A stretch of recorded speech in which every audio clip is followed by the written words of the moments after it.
What does it mean when the Bible says, in the beginning, God created the heavens and the earth? So, if we look at it through an esoteric lens, we understand that when it says God, it's not using the word God as it was written when the book was created initially. Rather, it's referring to the word Elohim. So, in the beginning, the Elohim created the heavens and the earth. What is the Elohim? It's a whole different concept that we can get into in another time.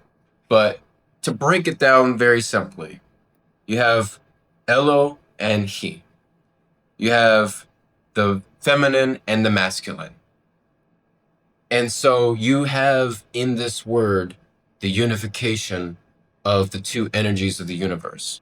Okay, the masculine and the feminine energies. Why is that so important? Because you understand the word Elohim is plural for God. And people always get confused and they never take the time to understand, especially throughout the Bible when, in Psalms 82, a reference is made and it says, I have said ye are gods. People don't spend enough time to understand what that means. So with that idea in place, if we put all of those pieces together, in the beginning, Elohim created the heavens and the earth. Now let's take it a step further. So the entire story of Genesis is a creation narrative, right? And when we look at it from a psychological lens, when you say the word Genesis, or the Hebrew equivalent is Bereshit, it's a whole different rabbit hole I can get into a different time as well.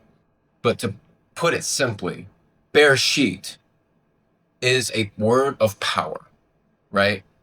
It says in John chapter 1, verse 1, in the beginning was the Word was with God, and the Word is God. What is that word? A lot of people are always like, oh, well, it's the logos. Oh, it's the, they have all kinds of ideas, and there's not really a right or wrong answer for this. But when you understand and you apply the concept of Bereshit, right? Now you've uttered a word of creation, because the idea is when you utter Bereshit, now in the beginning, God created the heavens and the earth. So to take it a step further, it is said in the Bible, let us create man in our image. What does that mean? What does it mean to create man in our image? It means that man has been endowed with the same abilities as God. Now, let me preface that. By no means am I saying that man is God. By no means am I saying you look at the palm of your hand, you wish for something, and then poof, it just manifests. No. But, it was something that was given to us, the command to rule over the creation that God left for us, right? But when you look at it outside of a literal lens and into a more psychological, allegorical lens, you understand, oh, okay, so the birds of the sky and the fish of the sea and the creatures of the earth, it's referencing the elements, right? And by virtue of the elements, they can also be attributed to the aspects of the mind. So with all of that in place, if it's referencing the aspects of the mind, it's therefore indicating that we have the ability to create life in our own image. And usually people say in accordance with God. I'm not talking about an external being that sits in the clouds hurling thunderbolts at his enemies. I'm talking about tapping into the power that was given to us when we were created. Whether you believe that we evolved from apes, or if the creator actually created us according to the creation narrative, that's besides the point. The point is that we all have this power inherent in us, latent faculties and capabilities that we can tap into to create something new. So what does all this mean?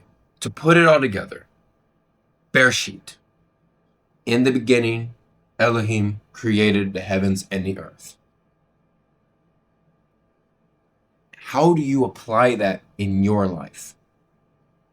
In the beginning, in this very moment, by uttering the word Bereshit, you can create change in your life. This is a tool that I use in my journey. Now, let me go a step further. It's not the word itself. You don't have to go around saying Bereshit, although it can help.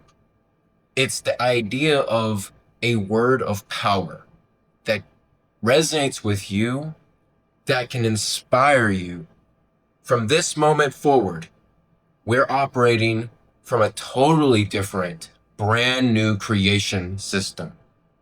No longer are we operating from the old, outdated system of creation. So, in my experience, when I study this and learn about this concept of Bereshit and apply it, I have seen tremendous results. Granted, it's been difficult because I try to step into, goal setting and self-improvement with aspects of the old still in place. But when I started to extrapolate the insight and wisdom of Bereshit, of Genesis, I began to understand that Genesis is not just a creation narrative. It's also a recipe for creation. It's a recipe to create life in your own image. And, there's so much more that I want to go into in other videos.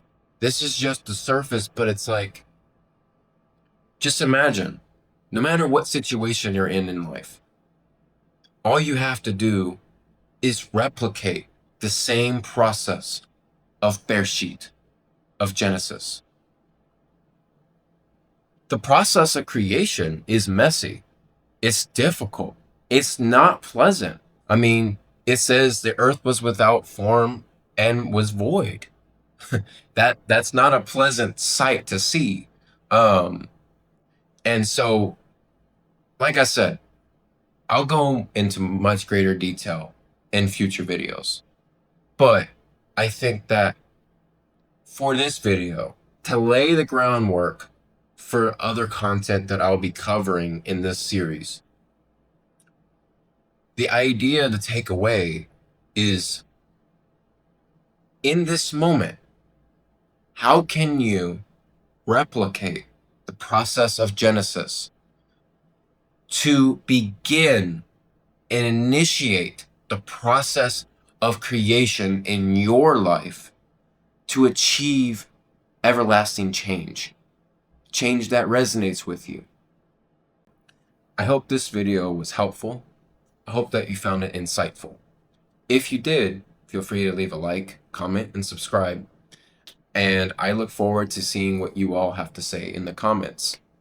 Thank you. Take care.